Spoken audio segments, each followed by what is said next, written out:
சற்று முன் கிடைக்கப்பெற்ற மிக முக்கியமான செய்தி ஒன்று வெளியாகியுள்ளது.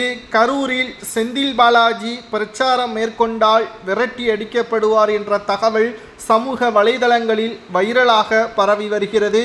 கரூரில் நடைபெற்ற விஜய் அவர்களது பிரச்சார கூட்டத்தில் ஏற்பட்ட அசம்பாவிதத்திற்கு செந்தில் பாலாஜி தான் முழுமையான காரணம் என்று ஒரு பக்கத்தினர்கள் கூறி வரக்கூடிய நிலையில் தற்பொழுது நீதிபதியும் சரமாரியான கேள்விகளை விஜய் அவர்களிடமும் தமிழக அரசிடமும் சரிசமமாகவே கேள்விகளை கேட்டுள்ளது. மேலும் நடந்து முடிந்த 4 நிகழ்ச்சிகளிலும் எந்த ஒரு அசம்பாவிதங்களும் நடைபெறவில்லை. செந்தில் பாலாஜியின் பேச்சை கூறியபோதுதான் அடுத்தடுத்து நடக்கக்கூடிய நிகழ்வுகள் அசம்பாவிதமாகவும் மாறியது என்று அப்பகுதியினர்கள் கூட்டத்திற்கு வந்தவர்கள் வீடியோ மூலமாக பேசியிருந்தார்கள். செந்தில் பாலாஜி அவர்கள் மீது ஏற்கனவே பல்வேறு குற்றச்சாட்டுகள், அதாவது அமலாக்கத்துறை அதிகாரிகள் பல்வேறு வழக்குகளையும் பதிவு செய்து வைத்திருக்கிறார்கள். அதிலும் குறிப்பாக டாஸ்மாகிற்கு 10 ரூபாய் ஒரு பாட்டிலுக்கு கூடுதலாக வாங்குவது செந்தில் பாலாஜி தான் என்ற பல்வேறு கேள்விகளையும் விஜய் அவர்கள் பிரச்சாரத்தின் பொழுது பேசியிருந்தார். இது நிச்சயம் செந்தில் பாலாஜி அவர்களுக்கு தோல்வியே அதிகப்படியாக ஏற்படுத்தும்.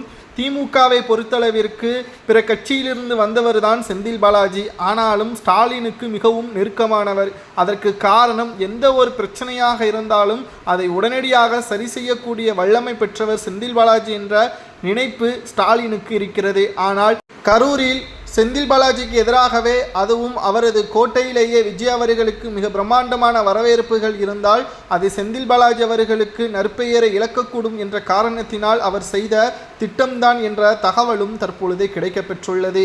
இதனால் தான் செந்தில் பாலாஜி அவர்கள் பிரச்சாரத்திற்கு வந்தால் நிச்சயமாக நாங்கள் அவரை விரட்டியடிப்போம் என்பதற்கேற்ப தாவேகாவின் தொண்டர்கள் மற்றும் பொதுமக்கள்கள் கூறி வருவதாக நம்மால் பார்க்க முடிகிறது. ஆனால் நிச்சயமாக எம்எல்ஏவாக கரூரில் செந்தில் பாலாஜி தான் இருக்கிறார். 2026 சட்டசபை தேர்தலில் செந்தில் பாலாஜி அவர்கள் மீண்டும் அதே தொகுதியில் தான் போட்டியிடுவார். அப்பொழுது மக்கள் வெற்றியை கொடுப்பார்களா அல்லது தோல்விகளை கொடுப்பார்களா என்பதை மக்களாகிய நீங்கள் தான் கமெண்ட் வாயிலாக கூற வேண்டும். ஏனென்றால் பெரும்பான்மையான மக்கள் மற்றும் தாவேகாவின் நிர்வாகிகளும் தொண்டர்களும் செந்தில் பாலாஜிக்கு எதிராகத்தான் பதிவுகளை செய்து வருகிறார்கள். ஆனால் சரிசமமாக இருக்கக்கூடிய பொதுமக்களாகிய நீங்களே கமெண்ட் வாயிலாக கூறுங்கள். செந்தில் பாலாஜியை விரட்டி அடிக்கலாமா?